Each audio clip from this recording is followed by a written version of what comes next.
a lot of time in the ocean and I meet amazing people. And one particular woman was speaking about women worth their weight. So I dragged her out of the ocean because I want to find out what all of that is about. So today my guest is Michelle Sparkles Sparks. Welcome.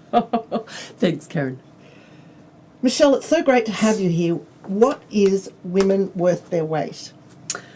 Well, I probably like lots of women. I travelled through, maybe this part is not so much like lots of women, but I travelled through anorexia and EDNOS and binge eating in my teen and early adult years.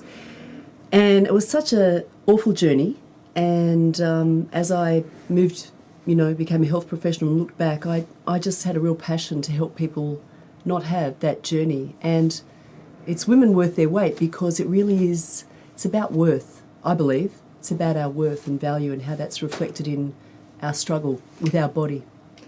So you are a physiotherapist, a recovery coach, Yep. and a counsellor. Yes. And I know that your life path, you're very fit and healthy these days. So tell us more about how the business started. Okay, well, actually, it's very interesting that you should say that because in my early 20s, I had quite a serious back injury.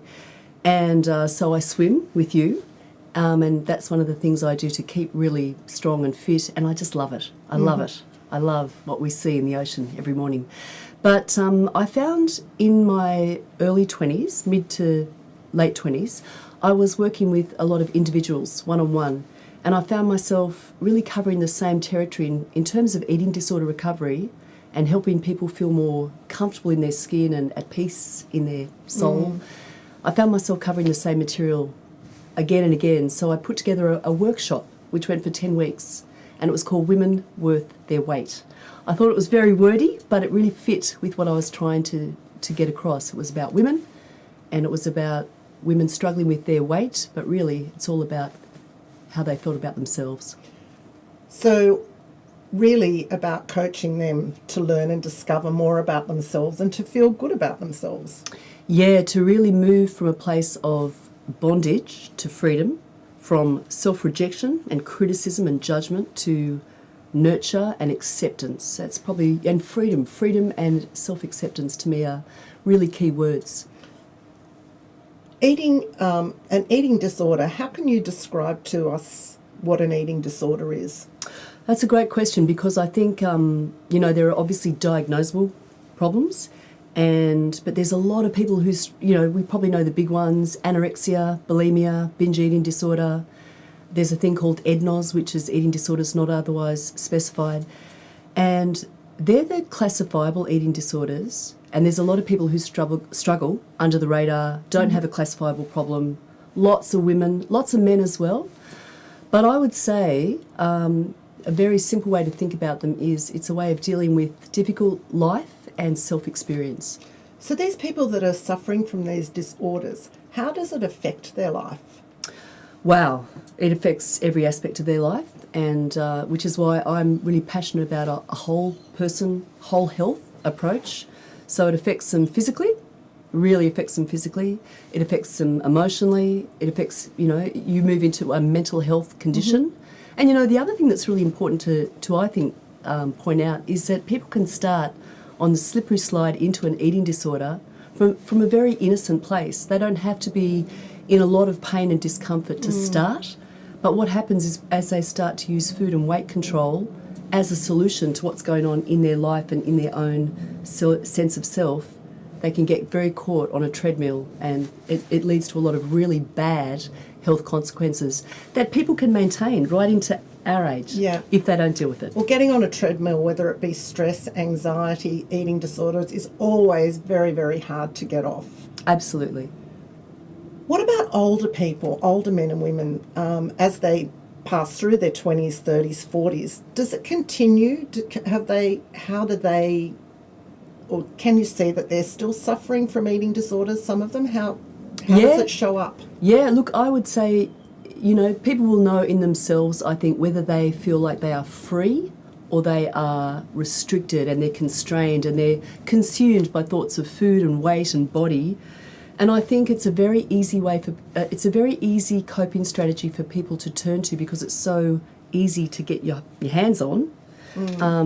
If you're not feeling great about yourself, and as the body changes, both through pregnancy and as you get older, I think people do struggle with their body, and I think we live in a culture that's very tough on both men and women, and especially ageing women. And I love what you're doing, Aging Fearlessly. I'm so into that. Well, I agree that it's tough. You know, our own personal self-image is really tough. We all battle with it every day. I mean, I hear people nearly every day of my life saying, I've got to go on a diet, I've got to lose this, I've got to look like that, I don't fit into this, I don't fit into that. And what we see in the magazines is just not the real world. Absolutely. So what is your message to people who are who think they are suffering from an eating disorder? I think my message to anyone who is struggling, and whether they are under the radar or fully, is that value, self-worth is your birthright. You don't have to earn it. You don't have to prove it. You don't have to fight for it. It belongs to you. That your body is your home. It's not an object to be used, abused or punished or exploited. And that in a world of uncertainty, which I think we do live in, you can have security inside that really helps you not struggle with these issues. I love that your body is your home. Me too. We carry it around with us. It's like our shell. If we Yeah. were a turtle or a tortoise, that's our shell. Yeah.